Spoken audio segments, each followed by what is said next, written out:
guys, welcome back to the Unpopular Opinion. I'm Kemi. Claire. Cream. And we're real. Raw. And we're we're saying saying it it all.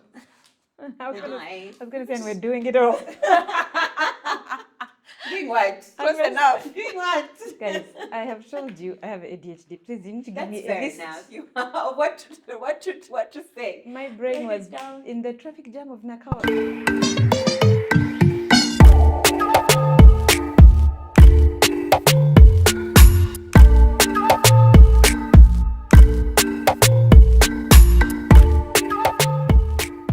So we have again with us in studio, Leona, who you now know from the previous episode. Hi, Leona, and welcome back. Thank you very much. Hi. Is it weird that we're doing this right after the other one and I'm here saying welcome back? Oh, no. Well, thank you for joining us for both episodes. So you've probably seen in the title, this topic is, we're going to talk about healing.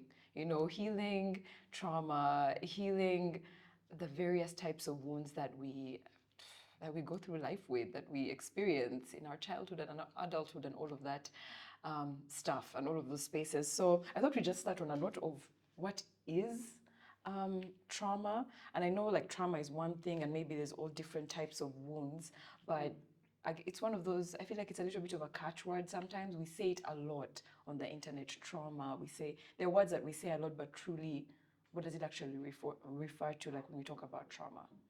Yeah. Well, I think trauma represents, like adverse, negative, physical even things that happen to somebody. But in psychology, it also, so that is trauma indeed. There's also trauma in physical, like head trauma means you've hit your head on the wall or, that's all trauma. Those are all parts of trauma. But when we're talking about trauma in psychology, I think what it really is invalidation. It is the absence of compassion while you express a very distressful, negative situation, emotion, physical thing. It's not so much the physical thing, actually, that traumatizes you. It's the absence of support and compassion as you experience that. Oh, I never thought about it like that. Mind blown. I feel like this is those things of Yeah. I never thought about it, that it's not just the thing, the happening of the thing. It's the lack of or absence of support during Yeah. and after. That's what can make things traumatic, to experience them without support, without compassion, without on your own, Yeah. Oh wow. Wow. Okay, so my brain is still Even me, I'm still processing. I'm like, wow, okay, that makes a lot of sense, first of all. I'm still processing. I'm like, it's not just like maybe that you had a bad accident, but then did you have support during that time? Yeah. Okay, sorry, my brain is still on it, but I remember one of the first times I went to therapy, and we were doing this, the therapist called it like a helicopter exercise of, it's like me watching my younger self in certain situations and stuff, and what that was like, and she was trying to show me like to be compassionate for that Fiona and the things that she went through. But I remember she said that trauma, I don't even think she used the word trauma specifically, I don't remember, but she was saying how sometimes we classify like difficult things that we've gone through in our lives according to only like the really extreme things, like we talk about abuse of a sexual kind or some other, like something really, and then we ignore the less, Obvious thing. less obvious things, and yet they impact us just as deeply. Even more sometimes. I don't know, maybe even more, because we're talking now around, for me, I mean, I've shared a lot about, in particular the parental context, because I have a lot of wounds there that I'm still also trying to rework, or whatever it's called. And I guess the question is, I've said many things, but I wanted us to talk about how these things show up in our daily lives. Because I know for me, with wounds around the family area of connection, I know it's shown up a lot in my own relationships. Yeah. Just my idea of even what love looked like. I used to identify like avoidance and think, yes, good, this is love. I think this is the one. Don't fight or just avoid it. And I thought that was good stuff, because that's what I had seen. I thought, if we just we're doing this thing right, and it's only now that I'm recognizing that. But and maybe you guys also could share. I don't want to put Leon on the spotlight or anything. How you feel like those childhood wounds or whatever have shown up in your now. Interestingly, I don't think I have childhood wounds, but I have adulthood wounds. Must be nice. Must be nice. I don't have faced a trauma lot. from childhood. I can't say that there's a specific thing I look back on in my childhood and be like, that was traumatic. No, I don't. I was one of those fortunate people to have a really good childhood, but then adulthood happened. And I'm reading a book that says that in our lives, we can't avoid every single person faces trauma at one point or another. So I did as an adult. Obviously, I've been through a divorce, and I've been through, life generally, work. You meet people that sometimes are strange, sometimes you're the strange one, and I specifically think I empathize a lot. You see how African culture does not take emotional trauma as trauma. For example, the emotional. So if you are not raped, why are you had a good life, but then we forget, and that's one of the reasons I have a big problem with men who think they can go have children outside the family and bring them home to their wives and expect the wives to deal with that, and they do not respect. So the way they get over it. They exactly just Do get what over it. You're women not the do. first woman. You exactly. Men cheat and stuff. No, men don't cheat. Men cause trauma to children and to women. Generally, two families are going to, like, you're creating this narrative that it's okay to hurt people like that, and which is what doesn't sit right with me. That you are okay with hurting your own children because they carry that trauma. Every single family I've seen that has two families, one or more than one woman, children from more than one woman, you can tell that there's a lot of trauma there. There's a lot of fighting. There is a lot, and no one is giving anyone support. You just kind of have to figure it out on your own. Those are one of the things that I've seen as an adult that I would like to shout at the rooftops, stop making it okay to hurt people like that. And basically, trauma comes from a lot of pain, right? Painful experiences. And it is something that I'm really passionate about, because then we're seeing adults that are just become toxic people because unhealed trauma, unhealed pain is transferable. It transfers. It's like a sexually transmitted disease. You just transfer it to anyone who you come around. If you have pain in you that you haven't healed, there's nothing else you can give anyone else other than pain, especially the people in your closest circle. Something I'm also learning recently. What drives a person to seek to know their pain? Because that's a very uncomfortable thing. Yeah. There's no such a thing as me. I so happen to be so serious about life, so therefore I am going to open my wounds as a 20-year-old and dive deep in there. What does drive people to go to seek the healing, right? There's so many discomforts, things that humble you, what should drive a man to begin a healing journey? He lives in a society that accepts him and validates him just the way that he is. He just needs to make money. Okay? His father did it, his friends are doing it, his contemporaries are doing it, his workmates are doing it. No wife leaves because of infidelity. No, what grounds can and should drive a man to start a healing journey? Right? On his own volition? He can't. Maybe Christ. But you can't even blame him. You can't hate the player. You must hate the game. Because even us, if we lived in an environment that completely allows us to be certain things that men are not comfortable with, we would. But we are not allowed to. Right? Infidelity is really frowned upon on women. Right? Yeah. So even if it's your sister that you're telling that you're cheating, it's like, How dare you? But if you tell your sister your husband cheated, she's like, I mean cheat. She'll be like, oh my God, if she's compassionate, she has healed, as you say. She extends some compassion, and then it's like, but guys are like that. Where else are you going to go? Who are you going? And she's right. Where are you going? Right? Because we are all in this same environment, So why is it possible for a 20-year-old to go and start healing? Because they don't I feel like as adults we are constantly giving lectures to younger people. We've become lecturers, we've become preachers. At 20, you think about yourself at 20, in love. No one could tell me anything. Nobody can tell you anything. Even if a guy wants to elope, you'll go. You will go. You will all caution to the wind.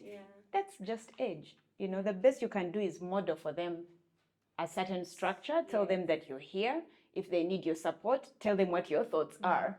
But thinking that they're going to ride on that and make a decision is a bit crazy. That's fair. So what advice would you take? Because generally speaking, when you get into your 30s, you have seen quite a bit of humbling experiences. You've been through those humbling experiences. When you're 20, you're hot and young, and and then you get into your 30s and life just starts to humble you. And we all get into those situations where you realize, oh, I'm not actually all that. And then things just start happening. If you're married, things happen in your marriage. If you have friends, you start losing them. If you are in a job, career, business, you just see life for what it really is in your 30s. And what advice would you have for, because a lot of us, we don't want to admit it, but a lot of us are going through it, especially in our 30s. I heard the 40s are a lot better, but but in our 30s, it's kind of like, oh, this is a lot. Maybe in the same way that you've put it a couple of times, doing the work. Like, what does it actually mean? To do the work. Yeah.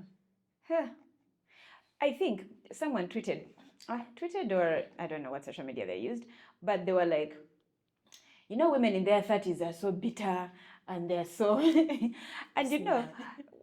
of course it's very triggering for a lot of people. I was in my 30s at the time. But, it's true. And why is it true? Because you as children, we paint pictures of what our lives are going to look like, right? You have this picture with your husband who is taller, your son is on his shoulders, you're walking at the beach, with your nice holding hands, right out of your 5-bedroom house. You're there at the beach just strolling because just his muscles are supporting both of you. That picture. By 30, you have established that it was but a dream. Indeed. And now you're grieving. You're grieving. Your dream. Yes. Your dream, You're grieving the loss of your dream. You're grieving having to let go of this reality and build a new reality without being bitter or hurt. Or most people will be angry because why am I not getting that picture? What am I doing wrong? I've done everything I'm supposed to be doing. Why am I not getting this? Am I asking for too much? I just want basic, regular things, All I've had is these bad relationships and and this, my parent died and I am 30, I haven't had kids, I'm not married, I'm married and this guy is barely ever home, and that's when all this stuff dawns on you. Crumble. Yeah. So now, what foundation did you build in your 20s that can handle that level of grief? Right? If you are like me, you were boozing mostly throughout your 20s and just living through life, just making mistakes, trying to be someone you're not, then being who you are. It's a mess. It's rowdy, right? So that's what happens. There's this drop, which I really look at as an evolution. But really, it's change. And change is hard. And that's why most people are there, I think. Yeah. Wow. Change is hard. Change is so Change is hard. hard. At the very center of change, the crux of change is identity. And that's why change is so hard, because to effect change, you have to change your identity, right? So you cannot live a healthy lifestyle because new year, new me, because the time changed from midnight to 1 minute past midnight. So now, and you turned 30 or you turned 40, and now you're going to start exercising. It's not going to work out. You have to identify as a healthy human being for you to be able to keep up. Have a healthy, I wonder it's so hard because now you're talking about changing like that. Changing an identity. You know is how a we make beast. at the beginning of the year we make all these resolutions. Yeah. New year, new me, and then you say, Yeah. I will do A, B, C, and D, but we haven't changed to becoming that No. person that can achieve all those things that we have listed out for ourselves. That is brilliant. Just changing what's familiar, like. Yeah, remember the That's brain comfortable. doesn't want you to change your identity Yeah. because it only knows how to keep you safe Yeah. in the other identity, however dysfunctional. Yeah, is, that's what is known. And That's it knows how to keep you in that dysfunction. It knows how to level out your cortisol levels and da da da da da da. It knows how to do that for you. Now you're trying to change that identity. The brain is fighting you. Even your friends and family don't understand. Society is Like not they are see- fighting you. Everything You is know, fighting. I woke up one day and set boundaries. You know, I was just like, boundaries. You can't just rock up at my house. I can't just rock into a bar and find you in my clothes. Those are things I used to happen to me, and I liked it, right? I'm not just going to take off my watch and give it to you. That stuff I used to do until I realized I'm actually not as generous as I think I am. I'm people pleasing. It doesn't mean that I'm not a giver. I am, but still, where did I buy this watch? If I'm ready to For give it to you, not for another in a second. person. So now, if you tell me my watch is nice, I have the thought to give it to you because I'm like, it's just a watch. I've had it for 3 years. It's not that serious. It's going to change her life. Take it. But now that's when I do the pause. I'm like, keep the watch on. If you want to give it to her tomorrow, then call her and give it to her. Just not now. However strong my urge is, right? So back to the. I'm glad you think about that wig tomorrow. Excuse me? What wig? What are we talking about? that is the question. A question to be asked. The hair. No, I was saying that the brain will fight to keep you in that identity, and then also your family and your friends. So when I set boundaries, everyone is just like, Tura, these days you're mean. What happened? Who broke you? Well, like, what? Is it just me? Are you so mean? Why you're so mean? Like, and because I used to get such a surge of dopamine from being praised and being approved and being validated and being called nice, I couldn't handle that invalidation. I couldn't not be seen as not a good person, not a good girl, not a generous. So I would struggle. Do you think, because you know, like how we have these different things that are in our personalities. Okay, for me, I'll give myself as an example. I know that in the best, what can I call it, like my best form or my avoidant. Yeah. But I continue to do work to change that, right? And I can feel the work, like I'm doing it conscious. Is it, like I'm curious, like in our minds or in our bodies or whatever, is there a time that can actually change because you practice it so much? Or is it just a continuous practice that, you know, you continue that, you know, in your life, you pause, you be like, here, I'm going to choose to do this, even though my, you know, my body's, my entire being is telling me, avoid, run. And then you're like, no, I've chosen it. And then you work. Does it ever change? Like one day it's like less. I feel like it's the same question that Prem asked earlier. Oh yeah. Yeah. You know why we say once an addict, always an addict? Huh? It's because there is, even when you've overcome this thing, there is just always these little like remnants, remnants inside of you, right? That are there. But it is possible to actually change in particular things. I don't know about changing as a human being. That I have contentions on. But changing a particular thing, like for example, people pleasing. Yeah. I don't feel the urge, like the conversation I had with Prim now, that my typical me would have just been to just hand over, right? Without her asking for it, right? Here you go. Hand over. But I didn't even think about it. The sweater. The sweater. I would have given her my sweater. But the thing is, so then a few years after that, then I would think about it and suffer to not give it to her. But now, I'm not even thinking about it. Yeah. I did say maybe you can borrow it for a year. Remember that? Yes. Remember that? Yeah. But like, you see, there's a big difference between Yeah. that and me just taking it off. Yeah. So there's always remnants in there, Okay. but it's okay. I think you first, instead of the harshness of remove this habit, Yeah. it's I think that's what makes grace. everything harder when you just want to go cold turkey. From 0 to 100. Yeah. Well, one thing I think I've learned as well is that while you're trying to change something, there's that point where you before you on your journey, there's a journey, because it's a journey. It's not a New Year's Eve. The first you do something completely different from what you did on the 31st. It's a before thought. There's a before thought, there's a during thought, and then there's the after thought. And that's something I've learned about even in my journey of changing things, is that before, whereas you didn't even think about it, you just did. As you said, people pleasing, you just did. And then to begin with, then you started to think about it afterwards. You say, you get home and you're like, I probably shouldn't have given up my watch because I actually really want my watch.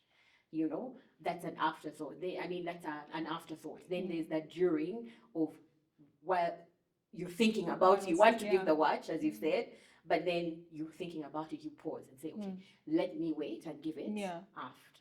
And then now you're in the aftermath and you don't even think about it.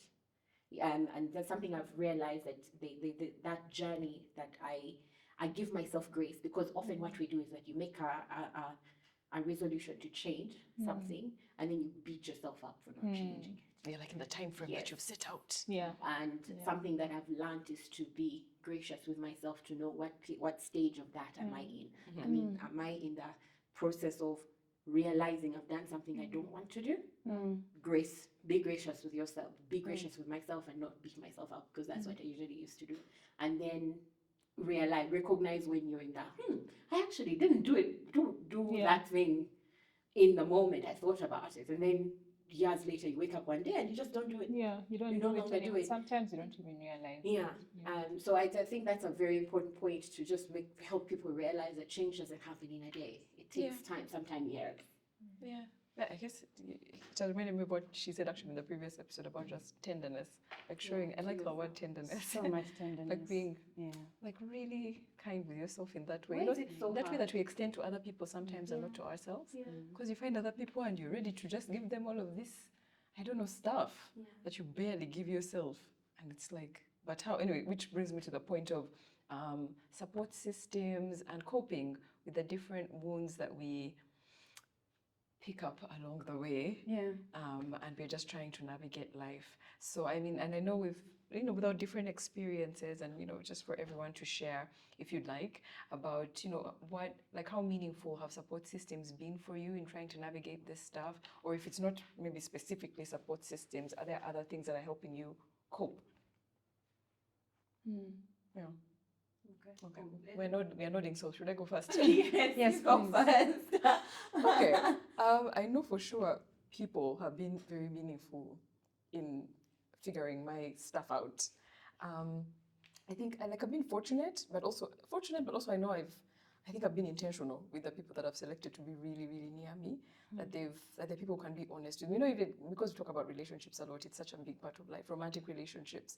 I always say how I'm so fortunate to have people near me. Like, I have married friends who are so honest about the good stuff, the amazing stuff, and they're equally honest about the difficult things. And I feel like that in itself has contributed to me being able to navigate my season of singleness in a much healthier way, to recognize that everything has highs and lows. And so here where you are, how do you, figure that out? Because there's always pressures here and there. Maybe I'm fortunate to not have like, my parents telling me this and that and whatever. But there's pressures here and there. You just feel it. Sometimes when people don't even say it, but you feel it. You feel it in the place that you are. You go to this place and then your cousins, the young ones, then you start to feel like, okay, this is another one of those things where, the firstborn didn't quite, she hasn't quite, hit your firstborn milestones. haven't checked that tick, and then you find that inside you it's making some feelings arise, and you're like, but now I can recognize those things and say, this is not bad. It's not bad that I feel this. Yeah. But actually, I'm okay.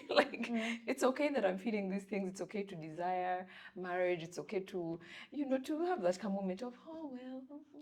And then also you say, it's okay, my friend. Let us continue moving.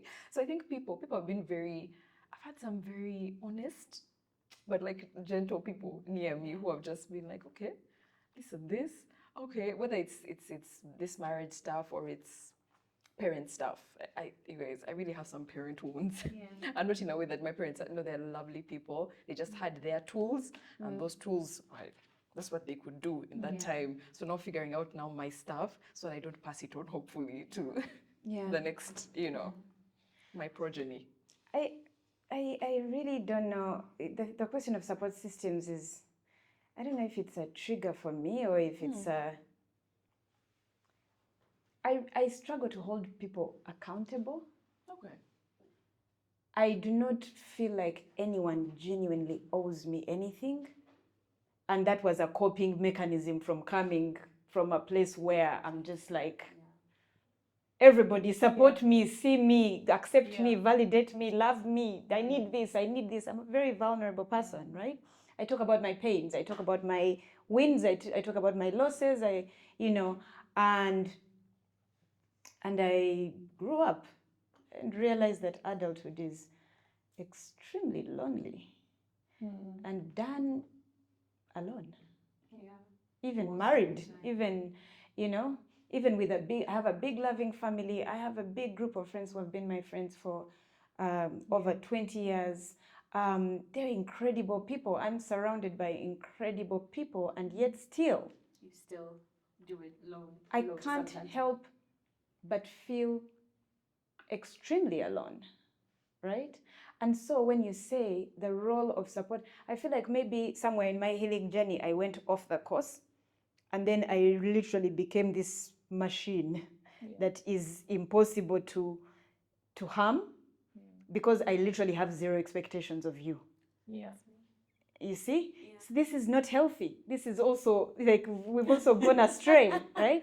See, if I am sitting across from, I had this conversation with someone 2 days ago, and it's honestly maybe the most shameful thing that I harbor right now, is that I came to this realization that I genuinely find people to be quite useless. You see? And that is so broken and so arrogant and so, what's the word for it? Because people are useful and we are social creatures and we need others. But somehow, why I'm lonely is not anyone's fault, or why I don't seek help, or why I don't find the purpose of a support system. It's not because I don't have those people around me. It's because of me and how I am and the coping mechanisms I've consciously or subconsciously built to make myself somebody who is incapable of being hurt, hopefully. But is that even a possibility? No. You can't be incapable of being hurt. So now you're just a wall, right? Just an emotionless wall who maybe you won't feel pain, but you also won't feel joy. Because you're hurting yourself that way. Right. You can't switch one side and not switch No, the I other. cannot allow to. I have to be vulnerable with you to let you in so that I can feel joy from you. You give me the power to hurt you, but Right, it can right. also give you as much joy as it can. I get you. Right. Yeah. So now I'll get none. Right? Which is hurting yourself. Yeah. Yeah. That is also my Then life. what are you And this about? is a typical adult's life, just meh. Yeah. Not bad, not good, not Just messy. they're not happy, they're not sad, they're just there. Autopilot. Yeah. That's a typical word that many adults like to use, right? Because we have hardened. The Bible even talks about it. We have these fear-based mechanisms of survival.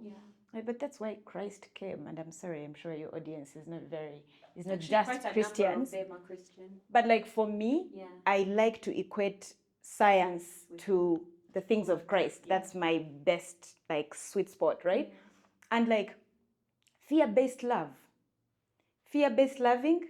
it just can't work. If I tell you don't eat boiled eggs, all you desire is boiled eggs. Even when it wasn't even a thing you wanted. But as long as they tell you no, you just want it now. Yeah, that's true. Yes. That's true. Like you are not allowed to ever tell me a lie. Ever. Now all you notice is that all you're saying is lies. Like, but but if I love you so deeply and so purely, I don't even have to tell you to not tell me a lie.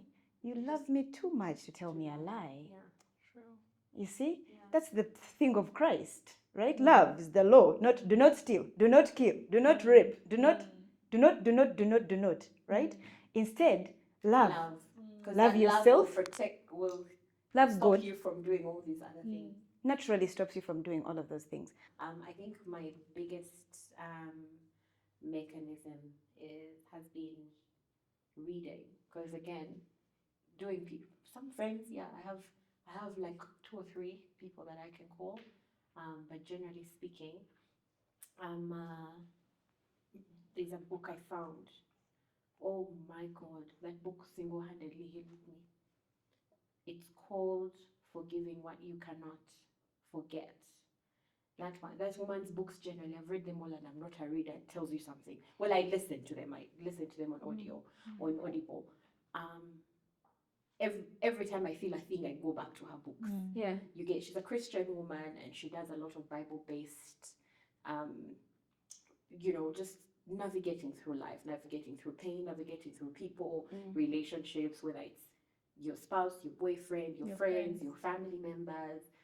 That book has helped me that specific book had helped me forgive my childhood friends.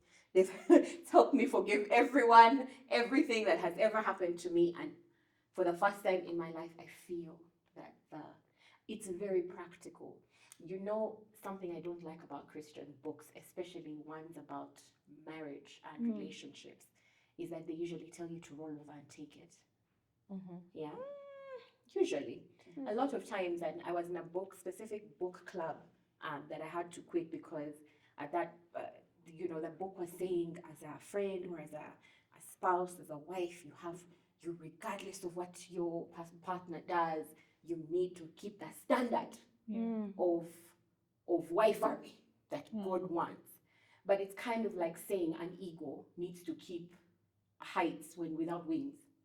You get. So we often put pressure on the good person to remain good, even in a space where it's not good.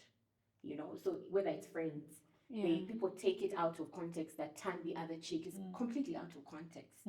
You get. It's not like let them beat you, because if you take it out of an emotional space and put it in a physical space, if I keep doing something to you emotionally and I keep hurting you in the same way, you staying there is like me beating you physically and you're just still there. That's what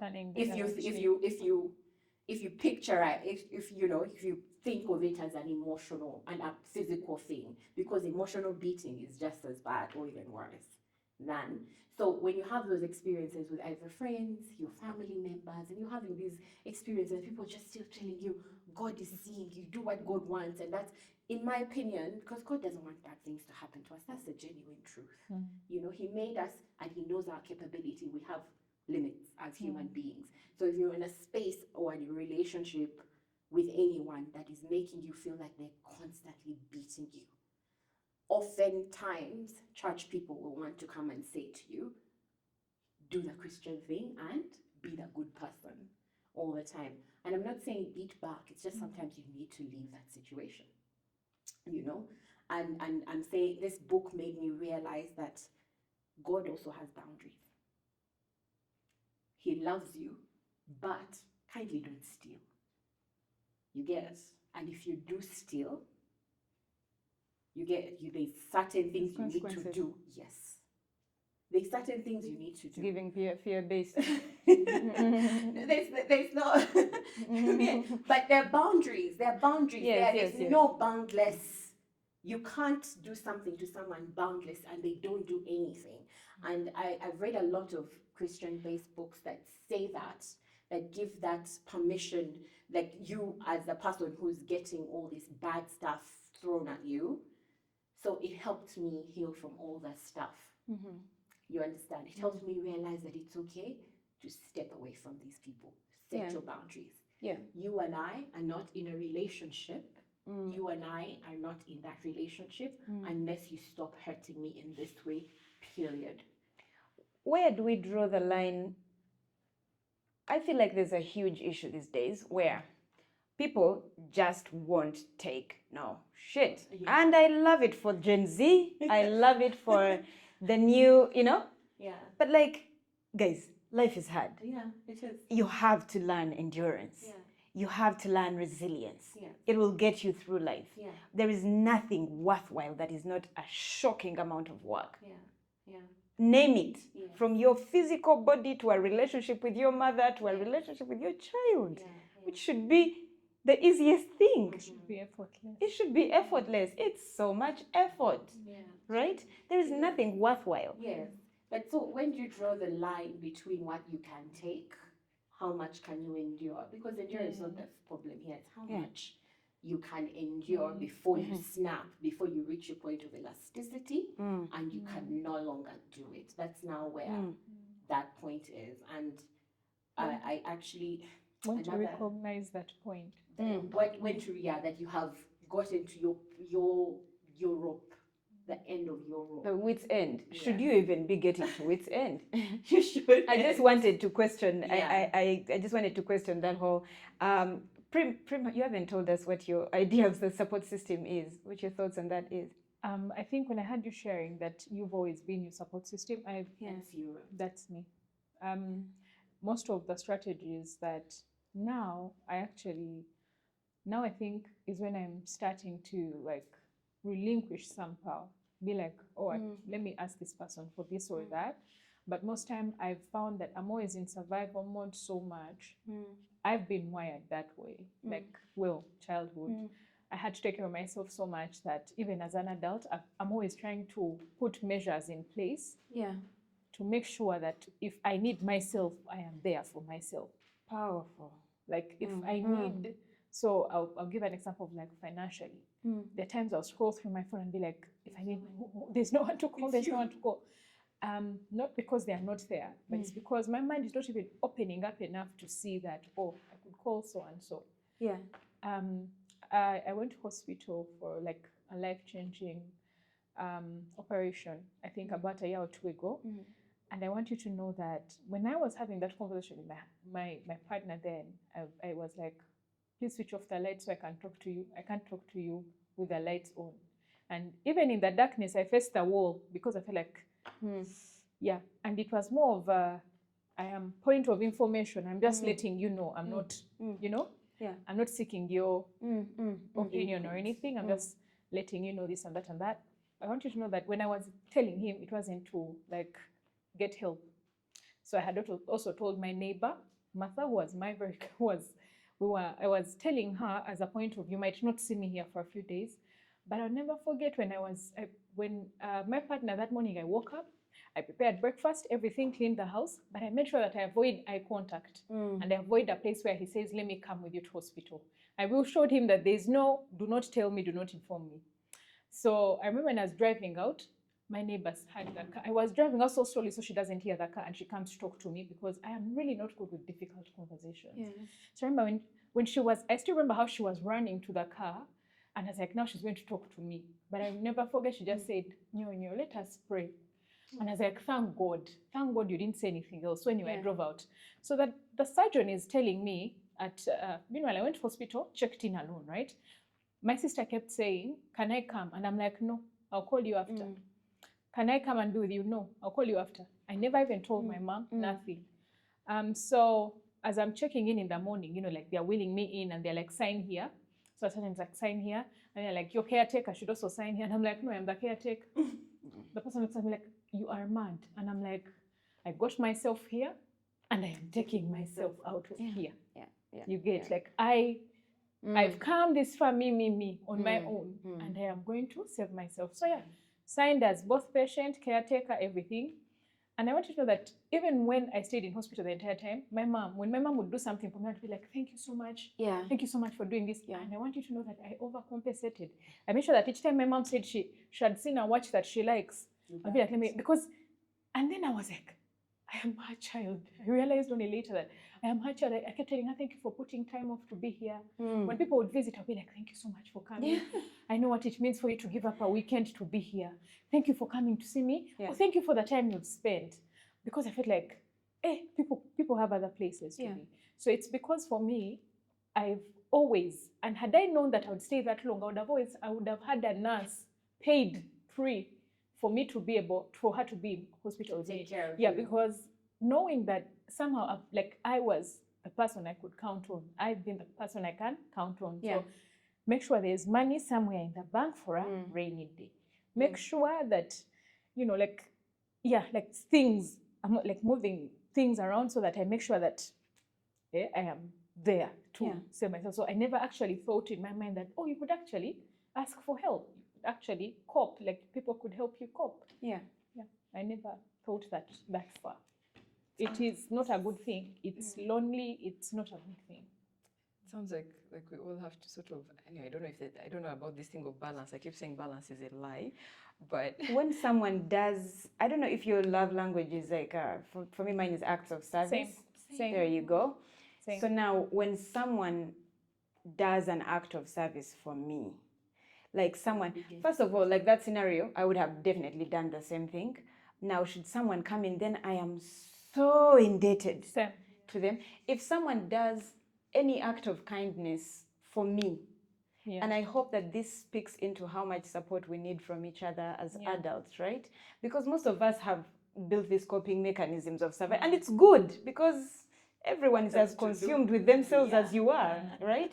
It's not all bad, but we need each other, One time a neighbor came, I live by myself, and there are things at the end of the day, I'm a chick. There are things that I'm not tuned to, like a bulb that has gone off, right? You can still see. There are other bulbs that are on. so we move. That little bulb can be off for like 2 years, right? So I didn't even realize I'd become used to darkness in that space, in the corridor, right? Someone one time just came to visit me, and they went back the next day while I was at work and just replaced all the bulbs. And it was a big thing. Can I tell you how long ago this happened? 12 years ago. I've never forgotten. Yes. I've never forgotten. Yes. I'm just like, what a kind person. You're like me. I'll keep praising people who did things for me. I'll talk about them. Anything, like someone to go out of their way to do something. Yes. Not give money, not hug, but like go out and do something. I even fear to ask, but for someone to go and pick for me my kid from school, and yet I would easily do it. Do it, yes. Someone to pick for me my kid from school. I'm just like, such a big service. Yes. Yeah. And so I think maybe next time we'll have you around. We'll talk about love languages, because we don't seem to understand the importance and the level at which, like, we love people how we want them to. Well, we want to love them instead of how they need to be loved. I think that is such a huge topic, because yeah, day and night. Now for you, are you bringing me flowers, gifts? When my love, all you need to tell me is that I'm beautiful. Affirmations, because for me, mine is affirmations. And why am I telling you you're beautiful when all I have to do is bring you a cup of coffee? it really does nothing for me. No, you know what I mean. Act of service, when I can do a service for you to make you feel valued. Yes. Yes. And I feel like maybe that's a topic for another day. Oddly enough, we've never done a full topic on love languages. I don't There are think two topics I really want to do with you again. One on love languages, and two on attachment styles. Because these are very important things. interesting at the actually to core learn of who about we that from a are. professional. I feel like there's all these little videos and stuff like that, but to learn it like nicely would be nice. Oh, to learn it to a certain level, only have like 40 minutes.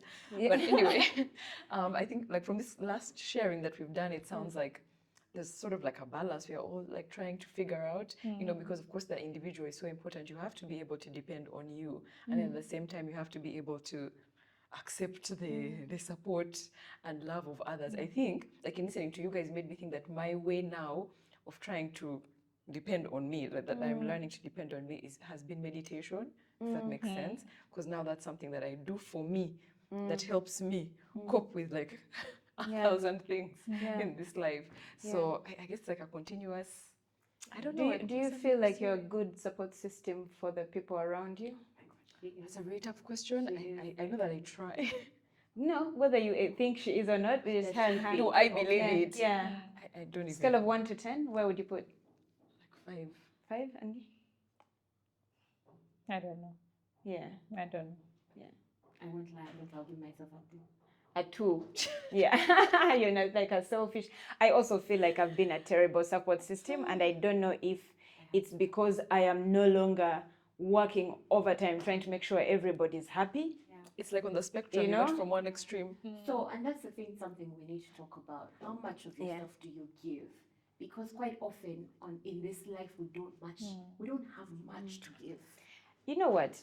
Every adult is as consumed in their own life as you are in your own life, right?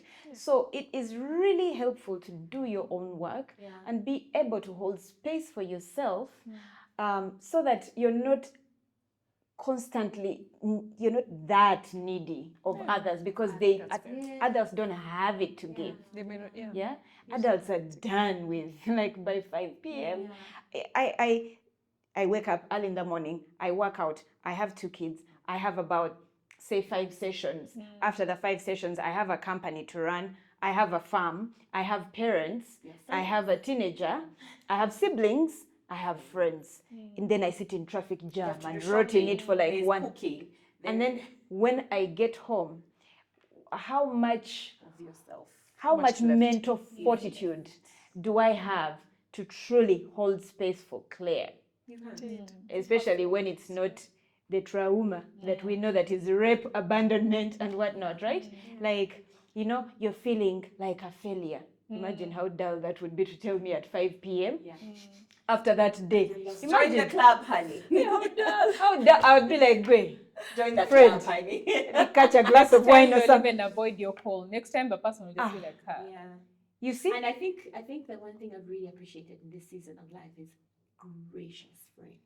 Oh my. Yes. I wanted to say, that said, and that being a really foundational thing that we have to all do, we really, truly need, adults need support.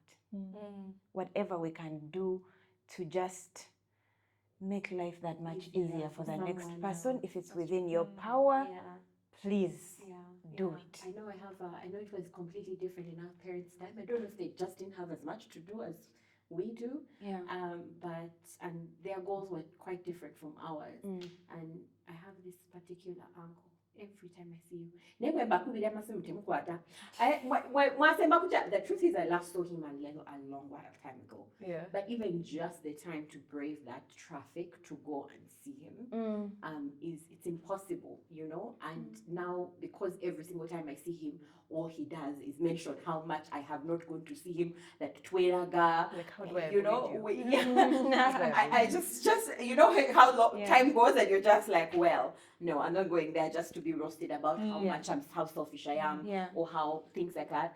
But I have this particular one friend that has really shown me a lot of gratitude. Like, she could text me like 3 times and I won't respond, not because I don't want to respond. It's just that I work on my phone, so sometimes I'd really just rather have someone in front of me. I'd rather see you once a year, and download the entire year, and we talk, than text back and forth. Because I work, this is my office, so I do not want to do anything personal on my phone. Anyway, and she has understood that. And every single time she's like, just letting you know that I love you, just letting you know that I'm thinking of you. Sometimes I send her clients and she calls me, she just texts me, I don't respond. But I will then call her maybe sometime if it's been so long, I'll call her and we sit down and catch up. In a physical meet.